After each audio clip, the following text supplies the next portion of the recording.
Hello viewer, সবাই কেমন আছেন? আশা করছি সবাই খুব ভালো আছেন। তো আপনাদের দোয়া এবং আশীর্বাদে আমি খুব ভালো আছি। তো আজ সবাই আশা করছি ভালোই আছেন, কারণ আমাদের দিকে অনেকই গরম দিতেছে এবং বাতাসটাও দিতেছে না অ্যাকচুয়ালি। তো ফ্যানের বাতাস অনেকই উত্তপ্ত। আচ্ছা, যাই হোক, এইদিকে আর নাই যাই। তো আজ আমরা যে বিষয়ে আলোচনা করব সেটা হচ্ছে যে আরএলসি সার্কিট বা এসি সার্কিট বলতে পারেন। আরএলসি বলতে রেজিস্টর, ইন্ডাক্টর এবং ক্যাপাসিটর সমন্বয়ে যে সার্কিটগুলো গঠিত হয়। এখানে চিত্রে দেখতে পাচ্ছেন রেজিস্টর, ক্যাপাসিটর এবং ইন্ডাক্টর আছে, আর এখানে একটা এসি সাপ্লাই দেওয়া আছে। এটা একটা এসি সার্কিট। তো এর পূর্বে এটা থার্ড সেমিস্টারের যে সার্কিট 2 যে বইটা আছে, বইয়ের প্রথম অধ্যায়ের একটা সমস্যা। তো আমার মনে হয় এটাই প্রথম এসি সার্কিটের সমস্যাগুলো। এর পূর্বে আপনারা অবশ্যই ডিসি সার্কিটের সমস্যাগুলো সমাধান করছেন। তো ডিসি সার্কিটের ক্ষেত্রে যে হিসাব নিকাশগুলো এগুলো সাধারণ যুগবিজ্ঞানের মতো হয়ে থাকে, আর এসি সার্কিটের হিসাব নিকাশগুলো একটু জটিল, তবে এতটা জটিল না যে আপনারা বুঝবেন না। ভয় পাওয়ার কোনো কারণ নেই, কারণ এগুলার সাধারণ যুগবিয়োগে এটা করা হয় না, এটা করা হয় ভেক্টর যুগবিয়োগের মাধ্যমে। ঠিক আছে, তো ভেক্টর যুগবিয়োগ কী কিংবা এটা কীভাবে করা হয় সেটা অবশ্যই নিয়ে আমরা আলোচনা করব। তো এই সমস্যাটা সমাধানের জন্য এর পূর্বে আমাদের কিছু কিছু বিষয় জানা খুবই প্রয়োজন, সেটা একটু বলে রাখি। আমাদের এখানে যেটা প্রথমে প্রয়োজন সেটা হচ্ছে ভেক্টর রাশি আসলে কি সেটা জান। তো কিছু কিছু রাশি আছে যেগুলো শুধু মান দ্বারাই প্রকাশ করা হয়, যেমন মনে করুন একটা গাড়ির গতি ঘন্টায় 5 কিলোমিটার 10 কিলোমিটার। এটা আর কোনো কিছুর মানের প্রয়োজন নেই বা দিকের প্রয়োজন, এটা আসলে কোন দিকে যাচ্ছে সেটা জানাটা তেমন একটা প্রয়োজনীয়তা পড়ে না। কিন্তু এছাড়াও অনেক কিছুই আছে, রাশিগুলো আছে যেগুলার মানের সাথে সাথে দিকটাও জানাটা খুবই প্রয়োজন। ঠিক আছে, মনে করুন আপনি কোনো একটা বস্তু, আমি এখানে স্লাইডে চলে যাই। ওকে, মনে করুন আপনি কোনো একটা বস্তু, ঠিক আছে, মনে করুন এটা একটা গাড়ি। ঠিক আছে, এই গাড়িটার উপর মনে করুন আপনি একটা বল প্রয়োগ করলেন। ঠিক আছে, যেকোনো একটা বল। এখন আপনাকে যদি বলা হয় যে একটা বল, মনে করুন আপনি একটা 10 নিউটনের একটা বল প্রয়োগ করলেন। ঠিক আছে, 10 নিউটন। তাহলে এখন গাড়ির গতি কত হবে? ঠিক আছে, তো আপনাকে শুধু এই 10 নিউটন বল দিয়ে যদি বলি যে গাড়ির গতি নির্ণয় করেন, তাহলে কিন্তু আপনি গতি নির্ণয় করতে পারবেন না, কারণ বলটা কোন দিকে আপনি জানেন না। কিন্তু যেমন উদাহরণস্বরূপ আমি একটু বলি, মনে করুন আপনি গাড়িটাকে যদি একদম এইভাবে ধাক্কা দেন, সোজাসুজি মানে গাড়ির সমান্তরালে ধাক্কা দেন, তাহলে গাড়ির গতি সর্বোচ্চ থাকবে। তো আপনার ধাক্কার ফলে গাড়ির গতিটাও সর্বোচ্চ থাকবে এবং গাড়িটা এদিকে প্রবাহিত হবে। এখন যদি আপনি এই একই 10 নিউটনের বল একদম উপর থেকে উল্লম্বভাবে বল প্রয়োগ করেন, তাহলে এই গাড়ির গতি কী পরিমাণ হবে আপনি বলুন তো?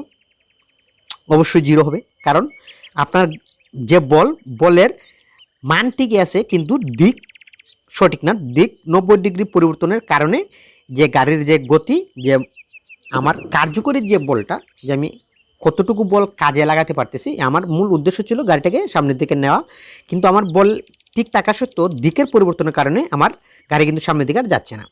তো এই যে বিষয়টা, এটা এই ধরনের ক্ষেত্রে আমাদের কিন্তু বলের শুধু মানটাই যথেষ্ট না, বলের দিকটাও জানা প্রয়োজন আমার কাজ করার জন্য। ঠিক আছে, তো একইভাবে আমাদের যে কারেন্টগুলো আছে, ভোল্টেজগুলো আছে, এগুলোরও মানের সাথে সাথে দিকেরও প্রয়োজন। ঠিক আছে, ডিসির ক্ষেত্রে সেটা তেমন একটা এফেক্ট ফেলে না, কিন্তু এসির ক্ষেত্রে খুবই গুরুত্বপূর্ণ।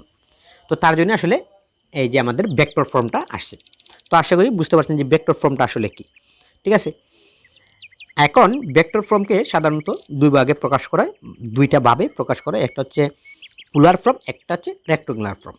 তো পোলার ফর্মের গঠনটা অনেকটা এরকম, জেড এরপর কোণ দিয়ে থিটা। ঠিক আছে, এখানে জেডটা হচ্ছে মনে করুন যদি 10 নিউটন বল আমরা যখন প্রয়োগ করছিলাম না, তাহলে জেটের মান হচ্ছে 10 নিউটন, এবং কোণ যদি আমরা বলি, মানে প্রথম ক্ষেত্রে যখন আমরা সমান্তরালে প্রয়োগ করছিলাম তখন কোণ ছিল আমাদের 0 ডিগ্রি।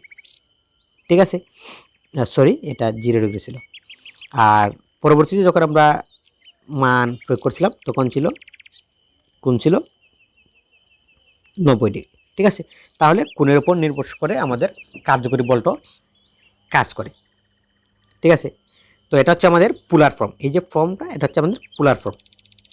ঠিক আছে, এখন আমরা অন্য একটা ফর্মেও এটাকে প্রকাশ করা হয়, সেটা হচ্ছে রেক্টেঙ্গুলার ফর্ম। রেক্টেঙ্গুলার ফর্মের যে বৈশিষ্ট্যটা সেটা হচ্ছে যে এটা দুই ভাগে প্রকাশ করা হয়। এটা হচ্ছে দুইটা মান দ্বারা এক্স প্লাস কিংবা এখানে মাইনাস হতে পারে, যাই হোক জে, এটা আচ্ছা বলতেছি আমি, জে এক্স, এক্সটা হচ্ছে সরি এখানে এক্স না, এটা এটা এটা ওয়াই দিয়ে দিই, ঠিক আছে, এটা ওয়াই দিয়ে দিই, তাহলে এক্স প্লাস জে ওয়াই।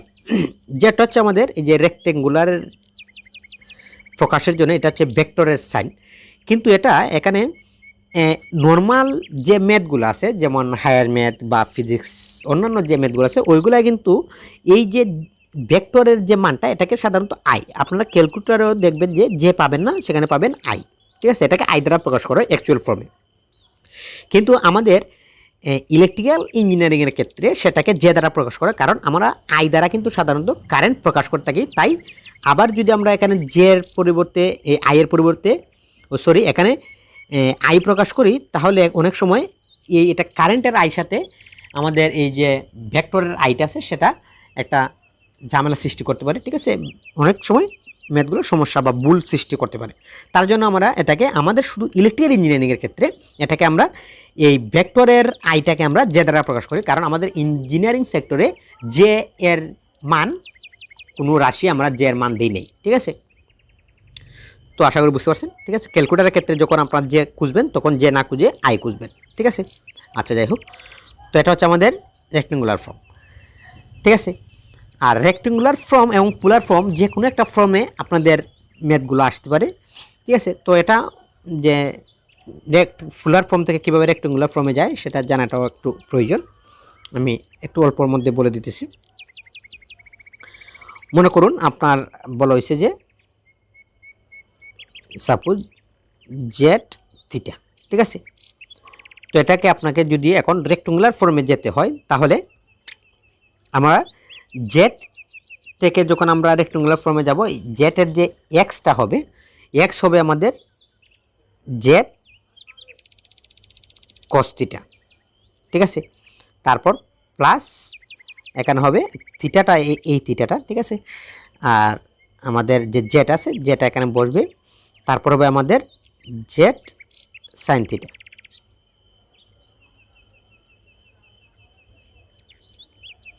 ঠিক আছে।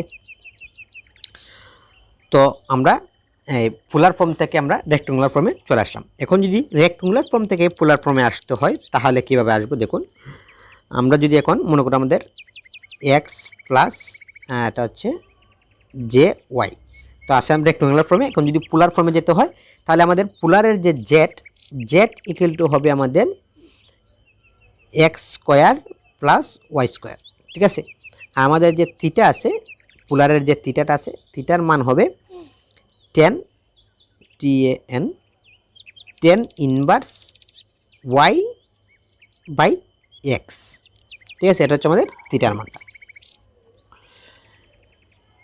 তো আমরা বুঝলাম যে কিভাবে কনভার্ট করতে হয় এবং কী কী মান আছে, ঠিক আছে। এখন আসি আমাদের মূল সমস্যা চলে আসি যে আমাদের সমস্যাটা আসলে কি এবং এটা আমরা কীভাবে সমাধান করব। তো এখানে যেটা দেখতে পাচ্ছেন